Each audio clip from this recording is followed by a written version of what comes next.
Christian Men's Illustrated, the podcast. It's Jeremiah Johnson, Greg Walden. What's up? On a Monday, we're going to try to do this one live. All kinds of stuff happening in our world today. So I'll kick it off here with the first one. March Madness finally comes to an end. I did win my bracket. I actually picked Arizona to win. But last night, Michigan wins the championship. College, they win the championship 69-63 over UConn. Michigan was the number one seed, so they were wildly predicted by some to win. And then UConn, not necessarily, not many thought that they'd win. They're a 2 seed. Yeah.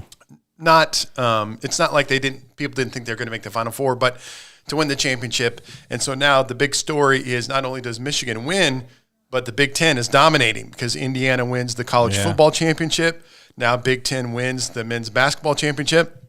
So for so many years it was SEC, Alabama, Auburn, those teams in football, but now Big Ten is being Big Ten, sweeping everything, and people are none too happy about it. So NIL money, because they're basically saying, here's the argument. So I'll digress into this for just a moment. So what they're saying now is why the Big Ten is now going to have the edge. We're in NIL era, right? So we can pay players, college players.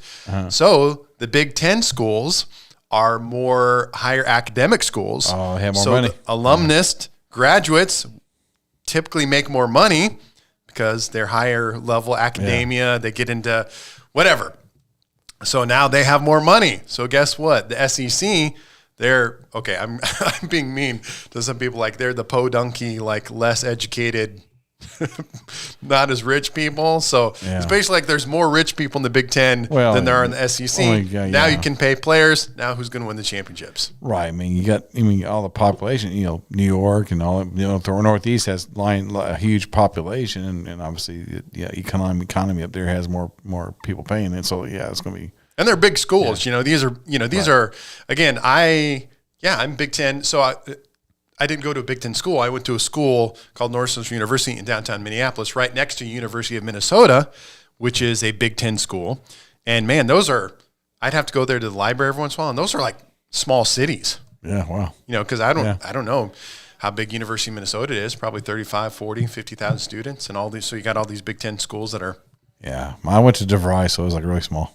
Yeah, my school was like 1,500 people, which was awesome. I don't even know what it'd be like. I was at University of Kansas not long ago, and again, they're Big 12 or whatever. But I mean, just a big, campus of I don't even know what that would be like to go to school with just thousands and thousands of students. Yeah, I mean, I thought going to DeVry was a lot. I mean, of course, DeVry's no longer exists, and Miller Mott, when I went to my associate degree, they no longer exist. So every school I've been to basically is defunct and gone. Yeah. So University of Michigan wins the championship. I did not pick them in my bracket. I picked Arizona. But anyway, I did win my family bracket this year, so very happy about that. That's cool. My son, not happy about that. So I asked him this other Sunday when I saw him. He was like, yeah. I don't think he wanted to talk about it. Yeah, he didn't. I mean, he's moved on, man. He did the bracket, and then he's like, once it got to Sweet 16, he's like, okay, let's do a second chance bracket, because he wanted to. Sorry, son. Yeah. So Dad got the dub on this year in the men's bracket. Maybe so that's what year. I got. Yeah. Other story now, I have not seen this yet. My birthday is this Saturday. So I am going to, at some point, I think Friday night, I think we're aiming for this, but Super Mario, the new movie, Super Mario Galaxy came out. Did you see this? So they had last year Super Mario came out and made roughly $1.3 billion. Wow. So I think a lot of people weren't for sure, is it going to be a big hit or whatever? Well, it was a big hit. Now they came out with Super Mario Galaxy, and it blast off with $372.5 million globally. So this one's crushing as well. The overall reviews, not as good. Yeah. There's some indifference, if you will, but I think it's still going to get probably close to $1 billion. It's crazy. I bought the DVD and I have not watched it yet. You haven't? It's been over years and I haven't even watched it, and I got it at home. Yeah. So my whole life, I think since I've had my daughters, watching kids' movies, then I have my twins like 10 years later, then I'm watching kids' movies. My whole life has just been kids' movies pretty much. Hey, I hear you, man. So I hear you. And I've been there. And I'm going to have grandkids. There. So I'm an expert on the kids' movies, and I would kind of compare Mario to the Lego movie that came out a while back. Yeah. When that came out, people thought like, is this going to be good or not good?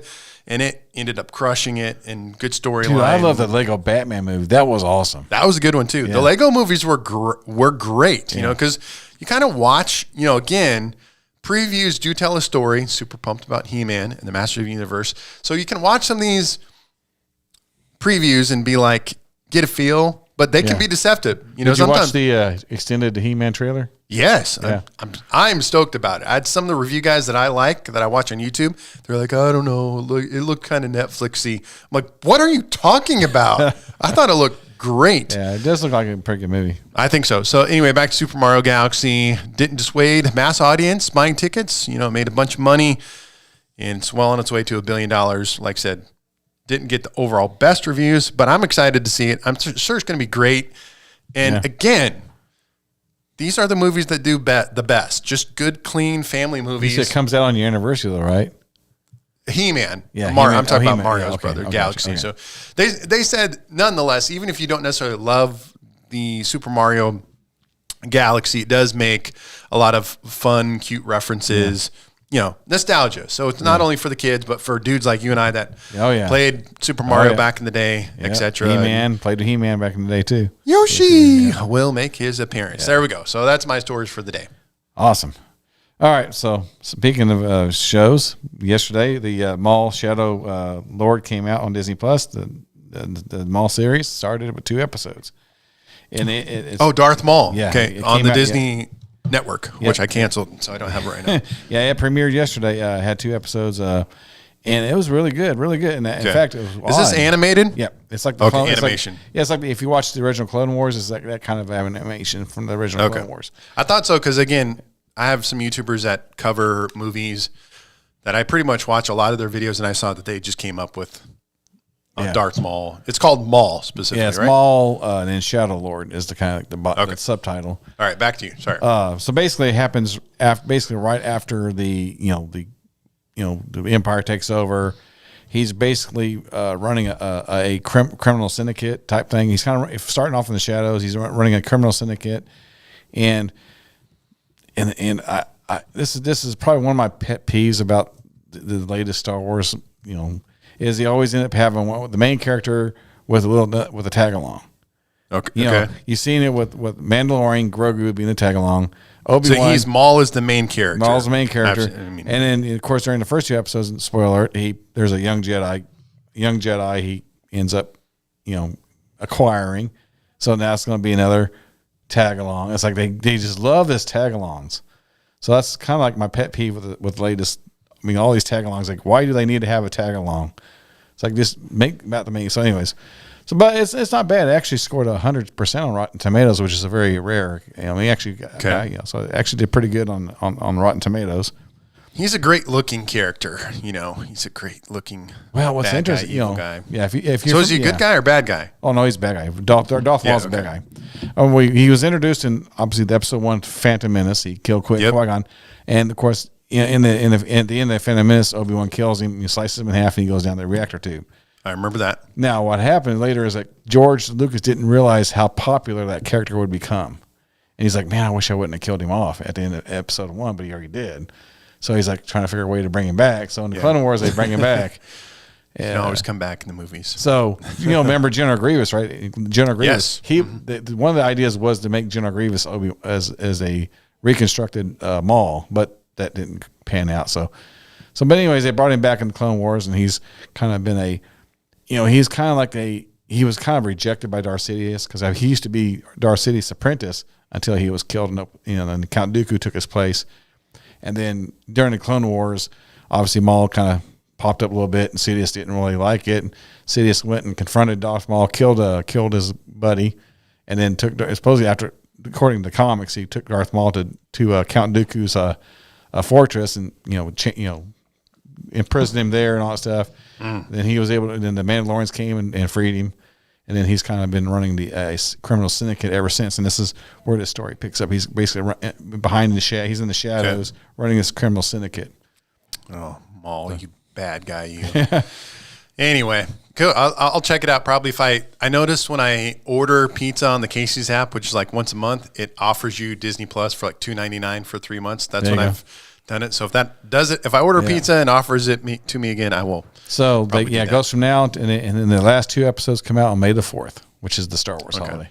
Yeah, and I wish, I'm a big fan the way my life operates. I like when they just download the whole season so I can binge watch and move on with my life. But most people aren't doing that.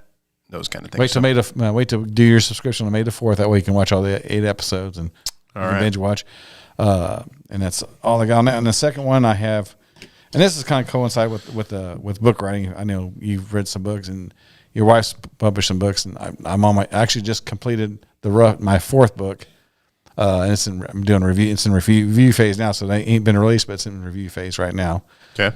And this is kind of interesting. There's obviously with the age of AI, how much should AI be involved with your Writing. if you're an author or you're writing a book? Yep. And I did use AI in this book. I mean, I didn't write the book for me, but I did use AI. Mm-hmm. And there's an Authors Guild website that says AI best practices for authors, and everybody says don't use AI to write your book. Okay. Don't write your book with AI. One, it's lazy. Two, AI does whatever it wants to do. You have It's a little squirrely. Well, I Has a mind of its own, not a Right. soul of its own, but a mind of its own. right. And see, what I did is I had an idea for a story. I plugged it into Copilot and say, hey, give me a 20 chapter outline for this book idea, and it would spit out the outlines and basically kind of use it as kind of like a guide, or as an organizational tool. So it kind of helps keep you on track with your story. That way you don't go off in like 20 chapter rabbit holes and stuff. So it is kind of a really good organizational tool. But I tried to. I was just kind of. I was like, I just write the story for me. I was kind of curious what to do. Okay. So obviously, the story's about a teenage boy who gets picked on. He's a nerd kind of character, and then he's over doing science. One of his scenes, he's doing a science. He's working on this project. And he has a girlfriend. And of course, I told AI like, hey, just basically, hey, they're working on a project at his house. That's what I said.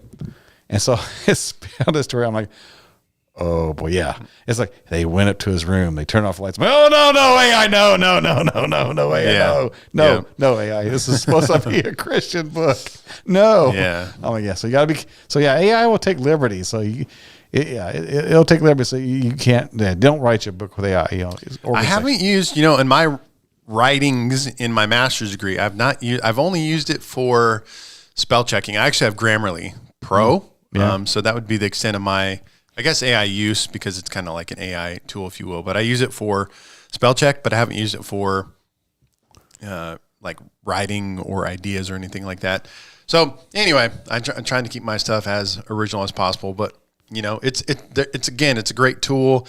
And what I found too is like you're saying, even with the Grammarly Pro AI, which is just spell checking, it will offer a different way to write the sentence I just made. And half the time, I'm a very stubborn person. So in one sense, in that I'm like, I like the way I said it better. So stop giving me your stupid ideas. So, like there's just certain phrases, they're a little redundant in must, or I don't know. There's just some little ones, not big things, but they always say this, and what I'm saying is not technically wrong. And I'm like, then I just argue with it sometimes. And I've used it to polish. Like I've already written the chapters and stuff. And I'll say, hey, AI, here's the chapter. I uploaded the chapter. Give me a nice, clean, polished, professional, format. And even then, you still got to. I mean, with AI, you have to quarterback it. Like you got to be really. You got to quarterback, because you'll have inconsistencies. It'll go off like where you don't want it to go. So you got to be really. I mean, you can't just go and be lazy and just spit it out. It won't make sense. Yeah. So it's good for some tools, but it's good for organization. But that's it. I'd say downside for me is it makes me a little bit lazy in that. Again, for me, it's more of a spell checker, which you've had that with Word prior to AI. But I would say it makes me a little bit lazy because I know it's going to correct. So I'm just typing fast, and where I should probably be a little, forget the commas. It'll put there in there for me in just a second, blah, blah, blah. So that would be a downside for me, is like it makes me a little bit sloppy and not as thoughtful about where I could be more thoughtful in my writing, be like, you should have I'm talking simple things. You should have a comma there. You should have think about that a little bit more.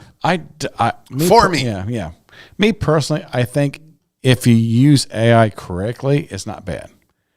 If you use it to write the story for you, then that is bad. I mean, and even if I already write the chapter and say, AI, can you polish this? I'm not just going to throw it in the book. I'm going to go look at it. I'm still manually polishing stuff on it. I will say when I'm sermon writing, I'm using AI a lot as far as for access. The thing I love about AI, Google Gemini, I'm using right now because I have a free subscription for a year, is just accessible information. I can say, hey, Hebrews 12:3, give me the Greek meaning of the whole verses. And in the past, that would be more laborious, right? To have to grab one of my actual books or find the website. So for that, I deeply appreciate it because I can just write sermons a lot faster because I'm getting the information. Right. I'm still being original, but I can just get this wealth of information just a lot faster. Yeah, in fact, I was waiting for they dialect. I had to go by a vision appointment. And while I was waiting, I was looking up stories, and I actually read up a story when I was looking for AI writing it. There was actually a story about the concern with a lot of pastors are actually starting to use AI to actually write the sermons. Right. AI give me a sermon and then they would go off and preach it. So that was another concern that I saw as I was flipping through Google. And there's nothing new under the sun. Like, for example, I had someone in my church tell me one time they visited another church and the pastor preached another pastor's sermon, and then he preached it as if it was his own sermon. Right. Does that make sense? Right. Yeah. So for example, I try to, because as pastors, we are going to source now, like we can't cite everything in our sermon. Right. That would be kind of sound dumb and but if I'm, for example, on Sunday, we read a book called From the Perspective of the Tree or something. And so I said, hey, we want to read this book called The Perspective of the Tree by Tim Tebow, or if I'm using a sermon and I'm leaning really heavy into a book. So for example, later on this year, I want to talk about holy habits, and there's a book that I have called Holy Habits. I will upfront be like, hey, I want to let you know I'm preaching a sermon called Holy Habits. Some of my thoughts are going to be based off this book right here, Holy Habits. I would encourage you to go pick it up, go to Amazon, get a copy. I think this author is great. So some of my preaching is going to be working in conjunction with this guy's thoughts, just to let you know. Yeah. And try to clarify. Well, the thing about AI is like when you're doing some AI, all AI is doing is going out the internet and just searching all these different sources, and it's just podging. Yeah, so basically, when you go out and say, "I want a sermon," blah blah, it's probably going to pull bits from this person's sermon. So you're probably going to get somebody else's sermon, but Yeah, and you want to, in those scenarios, you want to, like for example, if I'm piggybacking off a book strongly, I want to support that author, right? So I'd like you to go buy that author's book in respect to him because I'm using his material, some of his material or ideas or whatever it might be, and say, but it's. It's not illegal. Again, it's kind of like citing. When you're writing a paper, it's not illegal to cite or use someone else's material. You just have to cite that and let it be clearly known. This is somebody else's work. And I think, and again, in preaching, we probably can't do that all the time, but I think there's appropriate times to be like, hey, man, I love this quote. Or if I'm using a quote, I'll be like, man, I love this quote from da da da da, and then put it on the screen. There's the quote, and then there's the author. Yeah, but like you said earlier, like the temptation is AI can make you lazy. Yep. It's like I'm really busy. AI give me a sermon, and then it pops you out, and you're like, you preach it. Like, I mean, obviously that temptation would be there, especially if you're really busy. So that's one of those things you got to guard yourself. Like even as an author of a book, man, if I can spend 3 weeks, or I can say, hey, I pump this chapter out for me. Oh, yay! I did have a lady one time say, "Do you come up with all your own sermons?" I'm like. I said, for the most part, I do go to the DollarTreeSermons.com occasionally and get some. And she's like, what? And, it's like, no, there's no DollarTreeSermons.com. But, I just came up with an idea. So there you go. All right. So anyway, spiritual thought, here's a great one. This would probably be a separate podcast. Yeah. I thought about this yesterday as I'm driving in my car, a little road trip by myself to go see my daughter. Okay. No, as I'm riding my bike. So I'm riding my bike, no earbuds in, just me and nature. Yeah. And it's a very therapeutic thing, to be in nature, just riding a bike, sound of trees, leaves, branches. Like there's something very the crunch of dirt powerful to that. There really is. So here's my question for you. Just a random question and explore. I think this could be great exploration. Like you could write a whole book on this. How much technology do you think will be in heaven one day? Do you think it'll be a place more of natural? Like, will heaven be more like trees, mountains, grass, or will there be technology? Or what do you think about that? Like, I really thought about that. I'm like, how much technology is going to be in heaven? Because there seems to be a much more. I'm not this earthy tree hugger guy, but I'm saying when you're in nature, and you're just embracing it.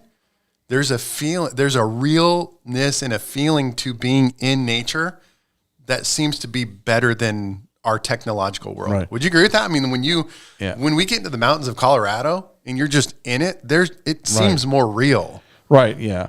That was my thought. Yeah. I would point back to the Garden of Eden because that's where everything God's going to, I believe, this is my opinion. Again, I'm I don't think there's a right or wrong answer. So I believe that God's going to put us, back to the way it was in the Garden of Eden before the fall. I mean, God's going to, we know the Bible is going to be a new heaven and a new earth. God's going to recreate heaven and basically take earth out of its fallen, take all the corruption, all the fallen, and basically, restore it. I believe he's going to restore it back to where it was at the Garden of Eden, where the lion lays down with lamb. All that stuff. But that's just my opinion. Now, obviously, me personally, I would love to be able to have a mountain bike and some trails. Yeah. I'm not asking for too much. I don't want a computer. Just a mountain bike and some trails, Lord. In my backyard, that'd be awesome. more heaven's going to be more Narnia than Tron. Right. Going back to movies. I don't think we'll have. We won't need the internet. We won't need the internet. I mean, we won't know everything. We'll still be learning. But I think being with Jesus is going to be far more awesome than anything technology can provide. Even a minute amount of it. And then, the Bible talks about there's going to be a city.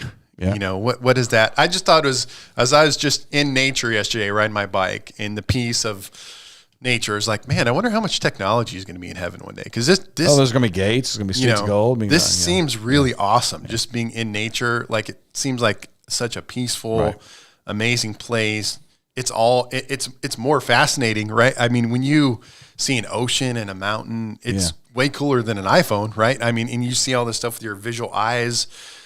It's just better, even when I try to take a picture of some things and you're like, no, like the real being in the moment, looking at it with my real human eyeballs is so much better than even a camera. This piece of technology cannot duplicate the realness of what I'm experiencing right now. God's creation. Here's the question. Why do we have cameras and video cameras and cameras now? Because we're finite creatures. We want to have memory of it, right? Yeah. Because one day we're not going to be able to do it anymore, so we at least want to have something to look back on. In heaven, you're living forever. You can go back to that moment anytime you want to for all of eternity. So why would you need a camera? If I just want to see it, go back to it. I would think that things that are good will be in heaven. Obviously, we know things that are good will be in heaven. I mean, if God would ever, like I told you earlier, like if God would give me my request, it's simple. I just give me a mountain bike and some trails in my backyard. I'd be happy. Yeah. I mean, I probably, I don't want to be, I don't want to speak what you call it, secularly, but I don't know. I mean, we'll have mansions. That's a building. I mean, we'll have mansions. I mean, it won't be electricity because the Bible says in heaven the Lord is the light. So we won't need we won't have need for electricity. Yeah, it's going to be amazing. I just thought such an interesting thought to play around with. Okay, here's my real spiritual thought for the day. And this kind of in our political world of war and who's right and who's wrong, America, Israel, Iran. So I could, if you're watching on YouTube, listening, I should have had this picture. So yesterday I went to a college campus called College of the Ozarks, and I was taking pictures for my daughter's graduation. So as I'm taking pictures, I'm by this chapel, and to my right, there's like a bell. I don't know if it's like the Liberty Bell or if it was what do you want to say? A replica? Replica, or if it was something else, but it was a bell, and then there was a cross right next to the bell. Mm-hmm. And as I look to the cross, as I'm looking at the cross, an exact alignment behind it is an American flagpole, like 100 foot behind it. And if I look to the left, if I'm looking at the cross directly, right at it, I can't see the American flag. But if I look to the left, if I move left, I can see the American flagpole. If I look to the right, I can just see it. But I don't know if they planned it like that. I was like, whoa, that's interesting. That like they're in exact alignment with each other. And from my perspective, all I can see is the cross. Right. But if I just look behind it, there's the American flag. And so as I saw that, I'm like, that, in my opinion, it's a little bit of opinion, but I think it's biblical, is that Jesus is first, America's second. Well, yeah. For me as a Christian, like that was a beautiful, like literal physical description of the mindset I think we should carry as followers of Christ. Is that the cross, Jesus, this is first. Yeah. My Americanism, my love for my country, because even people who are listening right now might not be from America. So I value America. It's a country that, in many ways has God's principles, etc., blah, blah, blah. Whether all of them were followers of Jesus Christ that established the Constitution, etc., etc. But it's like, man, this is the exact illustration of what I want my life to be. I want the cross and Jesus to be first, and everything falls in line behind that. Love for America, the cross is first. Yeah. And that American flag, it's not higher. It's not, I have to I'd have to move around the cross to get to all this other stuff. But Jesus, he is the first, he's the paramount, he's my identity, he's where my citizenship is, he's my everything, and everything else falls in line behind that. Right. Well, in the end, there's only going to be one kingdom. Yeah. It's going to be God's kingdom in the end. In the end, all nations are going. America's. I love. Again, like I said, I love America. I've served for America, but in the end, somewhere down the future, America, there won't be an America. There won't be a Russia. There won't be an Iran. There won't be. It'll all be God's kingdom, and Jesus will be sitting on the throne. Jesus is not going to be asking President Trump for his advice. He's not going to be asking Putin for his advice or Netanyahu for his advice. Is Jesus going to be ruling with a rod of iron?